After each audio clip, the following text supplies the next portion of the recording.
qu'on entend. Oui, très bien. Alors, nous allons commencer. Hot Zahin, nous sommes dans le Likutei Moharan, la Torah Aïlbet, la Torah 72, et nous allons continuer à discuter avec Rabbi de différents types de Yetzer Hara qui touchent chacun. Alors, Hot Zahin, nous reprenons maintenant le Yetzer Hara, ça veut dire les pulsions, les envies, les désirs, c'est la bagarre continuelle avec le Yetzer Hara sur les choses de la vie du corps. Alors sache que celui-là, chez le Rova Olam, et ça parle du Rova Olam.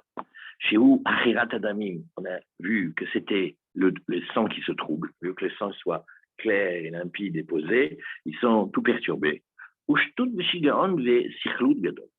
C'est une folie, c'est des bêtises, une folie et une imbécilité immense. Que moi, chez Neymar, comme les maîtres ont dit au début, on ne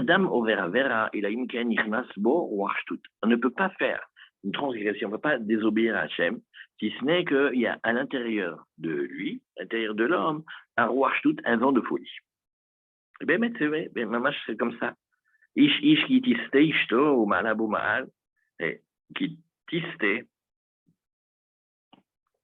ça veut dire, dans la Torah, quand on parle de ce pasouk-là, on parle d'une femme qui, shalom, elle irait ailleurs que chez son homme. Alors on dit, elle va se détourner, elle va dévier. Mais en fait, quand il y a marqué qui tisté, c'est qui tishté, il a change tout. C'est une folie. Ça ne peut pas exister si ce n'est qu'il y a un vent de folie qui s'est emparé de la personne. Donc on voit que le Yetzer Hara, comment on l'appelle? Une folie, c'est fou. Donc on voit qu'il y a un certain type de penchant à la faute, c'est une folie en fait. Et alors, il dit, mais si c'est comme ça, on reprend la question que vous avez posée. Il dit, mais alors attends, donc ça c'est pour le commun des mortels. Mais les grands, les tzadikim, les purs, les élevés, comment ça peut être une folie? Alors, on dit ça pour tout le monde. On dit que tout le monde, quand il faute, c'est parce qu'il y a un vent de folie. Alors, si tu dis qu'on parle de ce vent de folie qui fait que le corps il domine, il s'en donne à cœur joie, il fait n'importe quoi, et on n'arrive pas à le contrôler, on pense que c'est une folie. C'est qu'est-ce qu'il y a à chercher là-bas? C'est fou, il n'y a rien à chercher là-bas. Mais si c'est les tzadikim, et que tu m'expliques depuis des pages et des pages que non, mais chez eux, leur penchant, ça n'a rien à voir, c'est comme un ange de sainteté, c'est un truc spécial. Alors, pourquoi on dit aussi que chez eux, ça s'appelle une folie? Comment c'est possible? Qui behemet, yeshwach tout, shalavera, shu chacham gadol yoter mikol haolam. Alors, il dit, mais tu prends maintenant les grands, ton Shlomo Ameler. D'où Shlomo Ameler? D'où Shlomo Ameler, il a comme ça, c'est pas possible. La falpichen, roi tout, et quand même malgré tout, t'appelles que, tu t'appelles malgré tout, roi tout. Alors, venez, on refait. Il y a une question. Si tu dis que tout le monde, la plupart des gens, c'est l'épaisseur, c'est ça, on a un combat avec le corps et on ne domine pas. À ça, tu me dis, ça c'est vraiment une bêtise, ça c'est vraiment une folie, parce que qu'est-ce qu'il y a à chercher dans ces bêtises-là? Mais si maintenant tu me dis, ah non, ben là, lui, etc., des tzadikim, aucun rapport, c'est un ange. Mais alors pourquoi, si c'est un ange saint, pourquoi on appelle ça que c'est une folie aussi? Et la réponse est que c'est oui aussi une folie, mais une folie particulière. Et c'est pour cela que ça s'appelle chez lui aussi un vent de folie. Et donc, chez tout le monde, si on transgresse ou si on tombe, ça s'appelle chez tout le monde un vent de folie. Ben, ça s'appelle un vent de folie. Mais il n'est pas pareil. C'est pas la même folie, mais ça s'appelle quand même une folie. Arzar ou Arshtut chez Rova Olam ou Shtut Mamash. Ville Petit ou Meshuga. Alors, il dit maintenant, je t'explique qu'est-ce que c'est la différence. Chez presque tout le monde, comment ça fonctionne? Ça fonctionne que c'est une vraie folie, mais une folie complète, totale. C'est même une imbécilité. C'est comme un sot, c'est comme un fou. Mais, et Béhémet, si jamais il n'y avait pas Akadosh Baruch Hu qui nous protège, on sombrerait dans la folie totale. C'est pour ça que la frontière entre ce qu'on appelle les saints d'esprit et les fous, elle est toujours très délicate et très gênante. On a peur d'étudier ces choses-là parce que après on se demande, mais j'ai pas compris alors. Si ça, c'est les critères du fou, alors moi, je suis complètement fou. Et c'est gênant. Et la frontière, elle est tellement fine. Et maintenant, il dit, tu sais, il faut que tu saches, Hachem, il nous protège de ne pas tomber dans la folie totale. Et BMS, où elle est la folie? La folie, elle est qu'on serait tellement fou, où serait notre folie, qu'on penserait que c'est même plus possible, Birklal, de revenir vers Hachem. Alors Hachem, il nous laisse un petit peu, il nous laisse un tout petit peu de clairvoyance pour que de là, on revienne. והלא תראה שיש כמה בני אדם שיש להם הרהורי עבודה זרה. Là, il va passer maintenant à un autre sujet, tu vas voir. Il dit, tu peux trouver que certaines personnes peuvent avoir des... Alors que, attention, on va parler de gens qui ont grandi dans des bons milieux, toujours été des parents comme il faut, ils ont été petits au Heider, ils ont appris la Torah, et puis tu vois, ils commencent à avoir des hirurim, ils commencent à réfléchir, à méditer, à avoir des pensées qui les traversent d'idolâtrie. Et maintenant, il peut y avoir quelque chose. Ça fait terrible, terrible. Il y en a un, il est venu voir comme ça. Binachman, il ne savait pas comment faire. Il dit, quelqu'un est en train de prier. Ou il est dans un choul, il est avec des tzadikim, il a le sido, il a tout ce qu'il faut. Et pendant qu'il est en train de prier, il lui vient des pensées d'idolâtrie. Ou balenekdo dmut avodazara.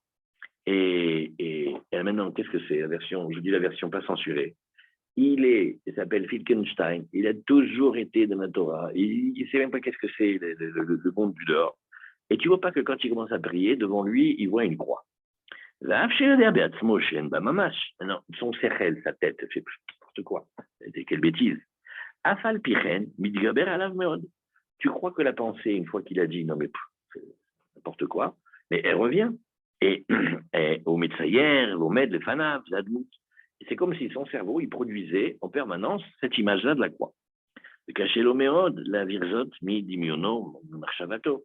Maintenant, il n'arrive pas à enlever ça de son imaginaire, il n'arrive pas à enlever ça de sa pensée, ça l'obsède. Et maintenant, essaye de prier, essaye de faire une amida quand tu vois un truc comme ça, pareil devant toi. Maintenant, Binarman disait, on s'arrête, regardez, on réfléchit, on se pose. Est-ce qu'il y a une folie plus grande que ça? Il dit, il dit que cette idolâtrie-là, c'est une folie, sans nom. Et que, Bichlal, il n'y a rien du tout. Et puis, Tom, l'image vient devant lui. Elle dit, tu vois ici, que bien que ce soit une folie, bien que ce soit une idiotie sans nom, elle dit, malgré tout, tu vois que ça peut venir et ça peut perturber l'homme, mais complètement. Et ça peut le détourner. Et bien, regarde, la même chose, c'est exactement pareil dans tous les désirs, dans toutes les choses interdites. Il dit, la même chose, c'est pas pour rien qu'il a pris, cet exemple-là. Vous regardez dans le Maharal de Prague, il verra toujours, je raconte une histoire. Quand les enfants ils sont petits, alors on apprend que Yoshua il est venu en Eretz Israël et il a rencontré Rahavazona. Maintenant, quand ils sont petits, on leur dit qu'est-ce qu'elle fait? Elle a une macolette, elle vend des maisonnotes, elle vend à manger. Quand ils sont plus grands, on leur dit oui, bon, fais de manger, pas que des gâteaux, tu as compris aussi ce que c'est. Ah, et c'est étonnant, c'est le même mot, maisonnote, et c'est le même mot. Alors, c'est un yesod, on le voit dans le Maharal de Prague beaucoup. Il dit, parce que ça s'appelle se nourrir, d'ailleurs, d'où on doit se nourrir. Alors, de la même manière, dans la tête, on va se nourrir d'une folie qui n'existe pas. De la même manière, dans les relations, on va se nourrir d'une folie qui n'existe pas. C'est ça le lien. Et maintenant, pourquoi c'est Shtout Gadol? On raconte une histoire. Il y avait un, il vivait au Laos. Il était un enfant très, très béni comme ça. Ses parents, ils étaient très riches, ils avaient une grande bijouterie à Vientiane, là où dans le triangle d'or, le commerce d'or là-bas, il est libre. Donc, c'était très, très, très, très, très riche. Et alors, il avait une grande voiture américaine quand il était jeune, etc. Et à un moment, il a eu une quête. Il a été se chercher. Alors, il a dit qu'il allait aller en Birmanie, il voulait aller dans un temple chez les moines pour apprendre la méditation. Là-bas, il a appris le kung-fu. Enfin, une histoire. Alors, sur le chemin, il a traversé des forêts où il y avait des gens très, très, très primitifs, c'est-à-dire des gens qui ne connaissaient rien de la culture ni de la civilisation. Et alors, il a parlé avec les vieux paysans. Et les paysans, ils ont raconté comment l'Église allait arriver là-bas il y a un siècle, et comment ils ont commencé à vouloir répandre leurs croyances. Alors c'était des paysans très simples. Alors les anciens, ils ont raconté que quand ils sont venus et ils ont voulu essayer d'expliquer la Trinité à ces paysans et qu'elle avait fait un bébé toute seule, il dit les paysans, ils ont ri à se tordre, à se tenir les côtes pendant 3 jours et ils n'ont pas arrêté de rire. L'histoire est remontée jusqu'au Vatican et ils leur ont dit bon alors faites-leur un mix, gardez-leur leur croyance et mettez là-bas le tiercé dans le désordre. Un homme sain d'esprit, c'est une bêtise. C'est quoi cette histoire? Et pourtant, avec tout ce qu'on sait, et même avec cette histoire, il va y avoir un juif le pauvre, dès qu'il va à la choule, alors, qu'est-ce que c'est ça? Alors il dit, regarde, il va rentrer maintenant, on fait un voyage presque dans la folie. Il dit, Ubevada imi shemit gabrim alav elu adimionot. Il dit, celui chez lequel il est assailli de tous ces imaginaires-là, c'est-à-dire de tous les désirs interdits, que ce soit de la tête, avec l'idolâtrie, ou du corps, avec le caché l'omer de l'inatsel mehem ou la vira mimarshavato. Il rentre dans la souffrance de quelqu'un, il dit, mais je sais que c'est bête. Ah ben, qu'est-ce que je peux faire, j'y pense. C'est quelqu'un qui est obsédé. Alors, il dit, mais tu sais, mais tout ce que tu peux lui expliquer, il te dit, mais toi, quand tu as fini de parler, moi, j'écris un livre, je peux t'expliquer, mais je ne sais pas quoi faire. Ça me vient, ces pensées-là. Je ne sais pas quoi faire avec. Mais quand le machimit gaber, ou menanea, elle dit, maintenant, il va te trouver des techniques. Il va essayer de bouger la tête, de se battre, de chasser, toutes ces choses-là. Tu vois pas ce que ça fait? Ça fait l'effet contraire. Mitgabri malade, dit Mionot, c'est loup, yoter, yoter. Et dit, regarde, c'est encore pire, encore pire. Plus il veut combattre, plus ça revient. Qu'ils étaient va ou sgulat shel Elohim Tsarim Raim Hamezohamim. Alors il dit, je vais t'expliquer quelque chose. C'est parce que la nature et les caractéristiques profondes de ces pensées obsédantes, ça veut dire de ces folies, oui, eh bien, de ces mauvais penchants puants et empoisonnés, c'est comme ça. Plus tu veux les combattre, plus yoter vioter emid gabrim. Il faut comprendre pourquoi. Normalement, quand quelqu'un ne veut pas quelque chose, il se débarrasse de cette chose, il l'enlève de chez lui, il la sort, elle ne revient pas. C'est maintenant quelqu'un il fait le ménage chez lui et il dit voilà, toutes ces vieilleries, et les prend les met à la poubelle. Tu ne vois pas que les vieilleries, elles reviennent à la maison. Et une fois que tu l'as chassé. Et bien là, c'est pas pareil. Plus tu les chasses, plus elles reviennent. On dirait les squatteurs. Pourquoi? Alors il dit, qui où, que bon chadam moréar midava. Il dit regarde, t'expliquer. Prends quelqu'un, maintenant regardez comment lui il fait, bien fait péler, cette manière de faire. Il dit, quelqu'un va se sauver d'une chose. Donc il va fuir un lieu, un temps, des gens, des situations, des événements, des objets. Et ou mistakel minatsad klahariad alzad avar shebarar mimeno. Maintenant, quand il court, il se sauve. Vous voyez comment c'est quelqu'un qui est un fugitif. Il se retourne toujours derrière parce qu'il sait qu'il est poursuivi. Et maintenant, la chose qui fuit, elle revient encore plus avec lui. Qui atomisé. Et là, il dit le secret. Où il est le secret? Parce qu'il n'a pas détaché son esprit de la chose ou de l'événement de la personne. Il est encore dedans. Et Mimela, il peut aller au bout du monde. La chose, elle vient avec lui et elle le poursuit jusqu'au bout du monde. Je raconte une histoire. Il y a eu des grandes discussions des tzadikim. Comment on prie? Et on voit, bon, il ne faut pas regarder les gens qui prient, mais des fois on voit. Tu vois que des gens qui prient très très vite, comme s'ils avaient peur de quelque chose. Et des gens qui vont prier plus lentement. Elou, les deux, c'est des services d'Hachem. Il y en a qui disent, regarde, tellement on a peur de ces pensées obsédantes, on prie vite, comme ça on n'est pas attrapé. Ceux qui disent à l'inverse, ils disent, c'est comme s'il y a quelqu'un, mais il a fui un ennemi. Et il est content, ça y est, il a pris le train, il est monté. Et qu'est-ce que tu fais si l'autre, il est monté avec toi dans le train? Tu te poursuis partout. Ça ne sert à rien de courir, il est là. Alors, c'est un secret de la création du monde. Ces pensées-là, cette folie-là, elle suit l'homme tant que l'homme, il détache pas sa pensée d'elle. Alors, maintenant, venez en réfléchir. C'est une grande question. On te dit, il y a des pensées qui sont obsédantes. Donc, elles obsèdent. Elles sont là tout le temps. Alors, qu'est-ce qu'il dit? Le Rebbe, il fait, ouais, C'est parce que tu y penses. Alors, toi, tu retournes sur le Rebbe, tu fais, mais Rebbe, pardon, je suis en train de vous dire que Bidiou, j'y pense. Et lui, il te dit, n'y pense pas. Et toi, tu lui dis, oui, je sais, mais quand même, j'y pense. Alors, il te dit, oui, n'y pense pas. Alors, le secret, il est que il y a la pensée et il y a le date. La pensée, c'est les images qui viennent. Le date, ça veut dire, est-ce que je leur donne de l'importance ou pas? Et c'est ardato, c'est une manière de dire, bah, confus. C'est pas important. Et dès que je commence à dire que c'est pas important, pitom, comme ça, la pensée, elle est moins forte. Mais tant que j'ai peur de la pensée, elle voit que j'ai peur et elle me court derrière. Et elle reste avec moi. Vous voyez ce que c'est? Ça, on peut faire, mais ça, on peut faire une pièce là-dessus. Ça, on peut faire une œuvre. Bonjour, Rébé. Oui, mon fils. Voilà, j'ai des pensées obsédantes. Je ne sais pas pourquoi je suis là. Je suis à Rajbam, je suis au collège Razoni. Quand je fais la Hamida, je ne sais pas pourquoi je vois, j'entends parler en portugais, je vois une croix. Très bien. Bon. Mais je sais, hein, je sais que c'est complètement idiot, je sais que c'est fou, c'est n'importe quoi. Et pourtant, ça me revient. Ça peut être une église, ça peut être une femme, ça peut être n'importe quoi. Très bien, ça revient, ça revient, ça revient. Alors, il dit, regarde, plus tu vas essayer de te sauver d'elle, plus elle te court derrière. Oui, mais c'est gênant, parce que moi, je voulais quand même me sauver d'elle. Ah, si tu te sauves d'elle, elle va te poursuivre. Donc, je suis cuit. Il dit, non, juste détache ton esprit d'elle. Égal, bien que ce soit une pensée, j'ai une force en moi qui s'appelle mon date.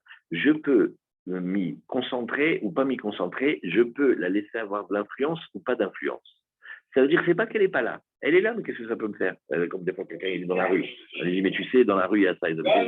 Qu'est-ce que j'ai à ça? Ça me dérange pas. Et Avenze, et dit, et comprends ça, hein, ou que moi, chez Yadoua, l'école, Miché, Nilkad, basé, il dit, regarde, tu sais que tout celui qui a été capturé là-dedans, Yeshlo Elou Amarchavot, Rahman al-Islam, il dit, tout celui qui est tombé là-dedans, ça veut dire des pensées obsédantes, comme des cinémas permanents, ça tourne, ça tourne, ça tourne, tout celui qui est là-dedans, il sait de quoi je parle. Ou basé, Yahol Kol Adam, la Vinci Ushtud, Veshigaon Gadol. D'abord, qu'est-ce qu'il fait? Il ne va pas nous dire maintenant comment tu fais pour sortir. Il va nous dire, regarde, juste viens prendre le temps et de se poser et de voir que ça s'appelle une folie. Ça s'appelle un dysfonctionnement. La tête, elle tourne pas rond. C'est un nez cinglé. Juste comprends ça. À partir du moment où on comprend qu'on est cinglé, alors on n'a pas envie d'être, personne ne veut être fou. Et c'est de là que le détachement, il va commencer à vouloir. Mais tant qu'on est dans un système fermé que je pense, je ne veux pas penser, je pense, je ne veux pas penser, plus tu ne veux pas penser, plus tu penses. C'est connu, c'est des fonctionnements du cerveau. On peut faire des trucs très, très rigolos avec ça. Si tu dis à quelqu'un, s'il te plaît, je t'en supplie, fais-moi plaisir, ne pense pas à un éléphant rose. Tout le monde pense à un éléphant rose. Pourquoi? Parce que le cerveau, dans ces images-là, il ne comprend pas fait ou ne fait pas. Pour lui, il fait ou ne fait pas. Ça, c'est un détail, il ne regarde pas. Mais il entend que, tiens, il m'a parlé d'un éléphant rose. Ben voilà, donc j'ai visualisé un éléphant rose. Et maintenant, après, tu te dis, ben, c'est fou, je vois des éléphants roses partout. Parce que quand tu dis le contraire d'une image, l'image, elle est aussi là. C'est pas comme c'est pas comme la partie intelligente de l'âme où elle réfléchit et fait est-ce que c'est vrai ou est-ce que c'est pas vrai. Là, on ne regarde pas si c'est vrai ou pas. C'est pour ça que ça aide pas de savoir si c'est vrai ou pas. Ça aide de savoir qu'il faut savoir sortir de ce système-là. Et tout ça, d'où ça vient? Ça vient du fait que le cerveau, il est perturbé. Ça veut dire un dingo de la cabeza. C'est un truc de folie. Et c'est pour ça que cette folie-là, elle génère automatiquement toutes ces pensées. Et donc, ce qu'on pensait être telle réalité, c'est en fait une folie. Et Mimela, il revient à ce qu'il veut dire au début. Il veut dire que si tu prends un tout petit peu d'intelligence qu'Hachem il te donne, qu'Hachem il nous écoute Bezrat Hachem, c'est que mais tu vois que c'est rien du tout, c'est stable une folie. Qu'ils aient Yadou à la colle, Shavodazar à Enba Mamash, arrête, tout le monde sait ça. C'est-à-dire, on sait ça, chaque juif, il sait ça dans le fond de son cœur. L'idolâtrie, c'est du fake, ça vaut rien, c'est faux, ça n'existe pas. Il n'y a pas de réalité. Et quand même, bien qu'on sache que ce soit une folie, on n'arrive pas à détacher la pensée. Il dit parce que juste savoir que le cerveau, il a déjà été abîmé, il a été déjà perturbé, il a déjà été troublé. Alors pareil, les pensées perturbantes, les pensées obsédantes d'union interdite, de tous ces trucs-là, au biprat que chez Roé Behenav, qui compte Behet, chez Nizdamen, les Fanadisha. Là maintenant, il dit rien. La pensée, elle répond à des sollicitations des cinq sens. Dans les cinq sens, la vision, par exemple, c'est voir. Là maintenant, tu vas voir que si les yeux voient et se permettent de voir, par exemple, une femme, il y a 1 milliard de pensées qui viennent et qui accompagnent.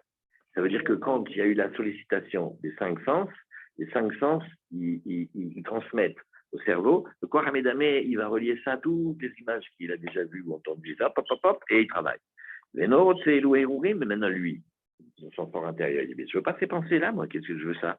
Vadaï, Menanea Rocho,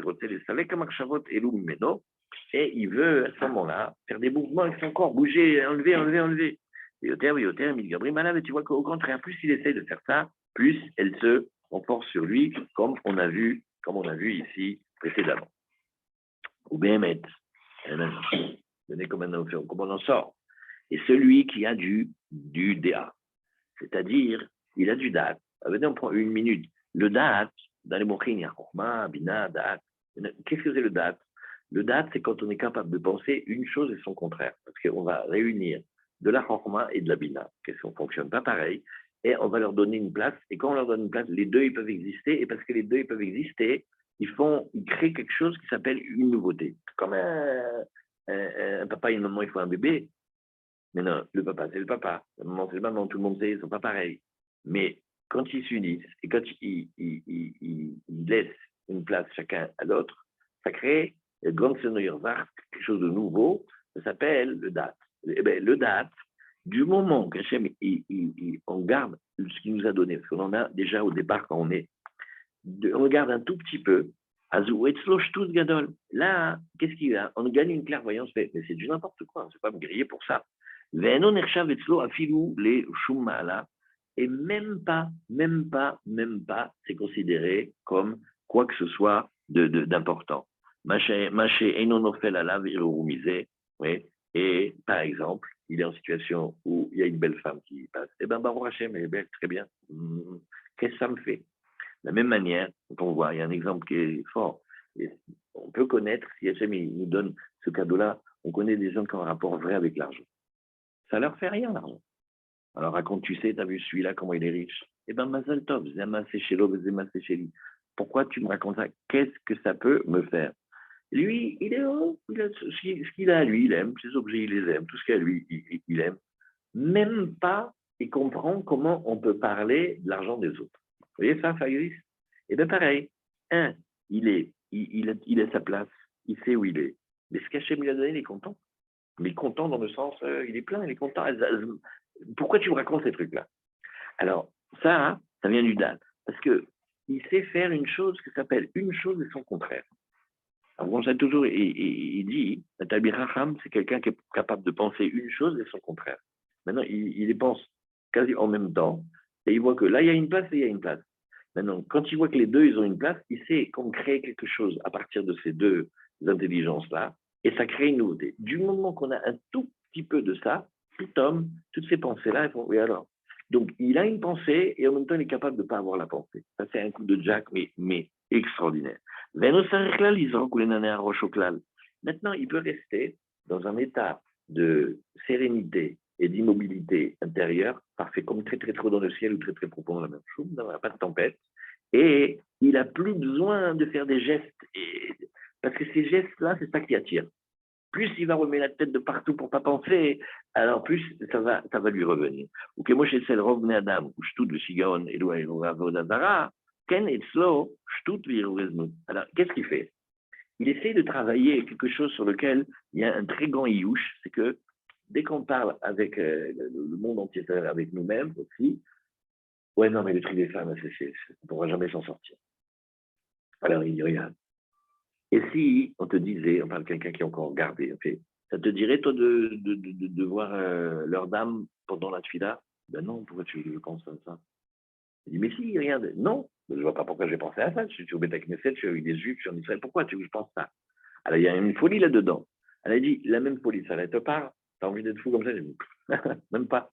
Alors, il dit, regarde, la même folie pense sur quelque chose. Ça s'appelle que, comme il fait une dissociation, il va chercher d'ailleurs pour mettre de la lumière là où c'est sombre. C'est-à-dire, là où il y a une chose qui est claire chez toi, de cette chose-là, tu prends et tu vas éclairer là où c'est pas clair. Mais ça, c'est combien? Comment? Alken, c'est la raison pour laquelle Ita Bazar, tu vas maintenant comprendre avec toute cette introduction-là, ce qui est marqué dans le Zohar, c'est dans le Kedoshim, chez Rabbi Shimon Bar Yochai, Katraza, Nashin Yel Shapirin. Alors on va voir maintenant et comment il faisait. On parle de Rabbi Shimon Bar Yochai, qu'il est encore vivant et qu'il s'attache à nous et nous on s'attache à lui et on aime et qu'Hachem il nous libère, Méron, qu'ils arrivent, ils arrêtent de nous faire aller visiter comme si c'était un musée, qu'on puisse retourner tous ensemble, Bezrat Hachem, dans la joie et en étant bien gardés. Rabbi Shimon Bar Yochai, il a eu accès au secret de la création, de la Merkava. Maintenant, son être, il sent que là où il passe, il y a une belle femme. Bon, ça arrive. Alors, maintenant, qu'est-ce qu'il fait? Et Amar, Al Tifnu El Elilim.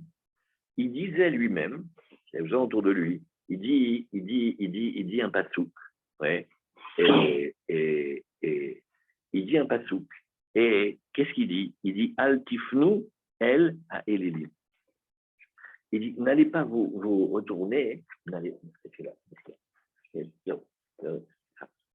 et il a dit, allez, ne vous tournez pas, n'allez pas vers les, non, c'est ça, n'allez pas vers les dieux étrangers. C'est le rapport avec une femme. Il dit, parce que lui, il dit, ce qu'il fait Rabbi Nachman ce matin, c'est pas un coup de Jack, c'est du jamais vu. Rabbi Shimon Bar Yochai, il atteint un niveau qu'on ne peut même pas imaginer maintenant. Il y a une femme qui repère de loin, c'est-à-dire c'est très fort. Avant qu'on voit quelque chose, on sent que la chose elle arrive. Celui qui est fin et sensible, il voit, on peut sentir les joies, les galères, les embrouilles, et hop, on sent une. Voilà, elle est belle. Et maintenant, avant qu'elle arrive dans son champ visuel vraiment, il baissait les yeux et il dit un pasouk qui parle de l'idolâtrie. N'allez pas vous vouer au culte du soleil chez Krishna et Vishnu. Quel rapport? Pourquoi il dit ça s'il a senti qu'il y a une femme? Alors il dit, parce qu'il est en train de faire ce que Rabbi Nachman il apprend. Tu sais que l'idolâtrie c'est une débilité?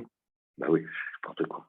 Alors même les Laotiens, là, ils étaient morts de rire et les Birmans, ils rigolaient pendant des... Bon, ça maintenant, t'as un souci avec ça, n'importe quoi. Alors maintenant, avant qu'elle arrive, il dit n'importe quoi. Il utilise de la Vodazara pour la Ishayafa. Ça, c'est Péléplaïm. Ça, c'est très, très, très, très fort.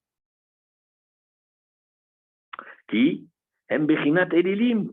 Il dit, cette beauté dangereuse, là, qu'est-ce qu'elle est? La Yofi, qu'est-ce qu'elle est là-bas? C'est des dieux étrangers.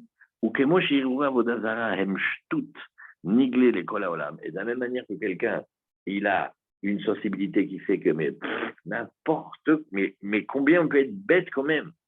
Et ça, là où il sait, il va l'exporter, là où il peut y avoir un danger. Quel développement, amen, qu'Hachem nous donne ça. Alors, on va faire un petit passage maintenant. On va regarder là-dessus. Et... Non, d'abord, il faut regarder, on va regarder d'abord comment Rabbi Nachman il dit, parce que là, il nous a fait l'analyse de la chose. Comment on fait pour sortir? Valken, Ikar Takana, Mishegvar, Milkad, basé. Celui qui est déjà tombé dans ces pièges-là. Et celui qui est tombé dans ces pièges-là, ça veut dire qu'il ne faut pas avoir peur, c'est tout le monde, et dans nos générations et tout ça, c'est le pas quotidien. Mishegvar, Milkad, basé, celui qui est déjà tombé dans ces filets-là. Et il se trouve qu'il a ses pensées. Regardez comment il fait. Il parle et il te dit, mais l'idolâtrie, il faut vraiment être pour ça. Et de qui il parle? De quelqu'un qui est tombé là-dedans. C'est-à-dire, en même temps, il te dit n'importe quoi, et en même temps, il est en train de parler à quelqu'un qui est, oui, tombé dedans. C'est-à-dire, tac, tac, il tourne, il bouge. Hein, et il a là-bas ces pensées-là. Shalom, il dit, Bédiou, kif, kif, bourrico, le même chose. Si c'est du znout, c'est le corps. Si c'est de l'idolâtrie, c'est dans la tête. Mais ça va ensemble. Il dit, En lo takana, rak, shi kadesh, vitaer, gufo. Alors, regarde, il va mettre de la sainteté. Ça, comment il dit? Il dit, c'est comme si on prépare le corps et il se garde. Juste ça. Il va sanctifier son corps. Son corps, c'est plus une gare, c'est plus une maison habitée par des squatteurs, tout le monde rentre, fait comme il veut, lui, après bientôt c'est lui qui paye le loyer. Mais il dit non, oh là là, oh, il y a un patron ici. C'est pas un moulin. Alors, le corps, il le garde. Comment il le garde? C'est avec quelque chose qui est béhémeth, simple, c'est facile. Ça s'appelle qu'il va consacrer les yeux. Il va penser aux yeux, il parle à ses yeux, des petits yeux, ne regarde pas n'importe quoi, et n'entend pas n'importe quoi aussi, et parle joliment, enlève les gros mots de ta bouche, enlève les choses sales. Ça, tu vas voir comment tu vas faire. Apprends-toi à sentir des bonnes odeurs. Apprends-toi à aimer les bonnes odeurs de la Torah, les bonnes odeurs de la vie, et apprends à ne pas te laisser avoir avec les parfums de femmes et tout ça, ouais, les 5 de Chanel et les Hamisha Gvorot, tu fais très attention, apprends à faire attention, parce que tu le vois pas, et tu deviens vigilant, et tu vas au mikvé, voilà, va au mikvé, ça c'est bien aussi. Comme ça va petit à petit purifier les sangs. Et, et tu vas chez le Chacham Haemet, tu vas chez bon, c'est des milliards d'années pour parler de Chacham Haemet, tu vas chez Rabben. Veyorelo Darke Atshuva, comme ça il va lui enseigner les chemins du retour, Darke Achorma, les chemins d'intelligence, Etzot Nechonot, oui, Al Kol Davar, et des milliers et des milliers de conseils extra sur chaque chose. Et Az Ikana Levavo Aarel, et petit à petit, il n'y a pas marqué petit à petit, mais disons, il va dominer son cœur, bouché, fermé, obstrué, ouais, et incirconcis. Veshav Rafalo, il revient et il a la guérison tout de suite. Aval Kolzman Shadaïn, Lonit Kadesh, Unitaire, Goufo. Là, il explique, il dit pourquoi des fois ça ne marche pas, pourquoi ça met du temps. Parce qu'il y a un truc avec le corps qu'il faut s'occuper de lui. Et pas s'occuper de lui avec le sport. S'occuper de lui avec la tendresse. Lui apprendre à ne pas tomber dans les pièges qu'il ne voit pas. En shum takana ma shemit gaber ou mitamet. Elle a dit, regarde, c'est un truc avec le corps. Le corps, il est un récepteur. Il faut d'abord l'arranger un petit peu. Parce que sinon, ce que tu vas faire bouger des mouvements à droite à gauche pour te débérer de quelque chose, ça t'amène encore plus. Veyesh lo isurim gdolim le salek amarshava, ki yoter veyoter mit gabrim kanal. Donc ça ne sert à rien de se bagarrer contre la pensée. Mais là, bon, là, on ne peut pas dire sur l'antenne, mais tout ça, mais tous les trucs, les téléphones, les machins, c'est comme il dit notre ami médecin, les symptômes, les démangeaisons, ça ne sert à rien que tu mettes de la pommade pour deux. Il faut que tu comprennes, mais pourquoi il se gratte? Qu'est-ce qu'il y a un truc, il faut régler quelque chose d'avant, de dedans. Et alors ça aide, mais c'est pas l'essentiel. L'essentiel, c'est de remonter et d'apprendre à respecter le corps, pas dans le sens qu'on lui donne tout ce qu'il a envie. Bédiouk, en lui disant non, ça non, ah, on t'a dit, ça tu regardes pas, ça non, ça t'entend pas. Pourquoi tu vas entendre des trucs pareils? Ça, tu t'habitues pas hein, à la crasse, parce que quand tu t'habitues à la crasse, après, on sent mauvais, on se rend pas compte. Il faut que tu sois élégant, il faut que tu sois raffiné, il faut que tu sois un fils de roi. Et voilà comment ça marche ici. Et alors, il va donner plein maintenant de conseils. Ça Kachem, il nous aide, c'est que des filotes ici. Mais le coup de Rabbi Shimon, quand il voyait qu'au loin, il pouvait avoir une belle femme, il dit une idolâtrie, ça c'est Hazak. Ça c'est Hazak. Et chez Kerachen Vevel Yofi. Et le Baal Shem Tov, il avait tout un chose. Comment il réfléchissait avant de Birklal regarder quelque chose. Après, on va regarder la Shmirat Abrit El Emunah. Bon, il y a du travail. Il y a du travail. C'est pas fini, les amis. Allez, Bezrat Hashem. Shabbat Shalom. On se prépare pour le DAF. Bonne journée. Shabbat Shalom. Abou Mamash. Voilà. Yael, Vincir. Good Shabbos. Allez, à bientôt. Shabbat Shalom.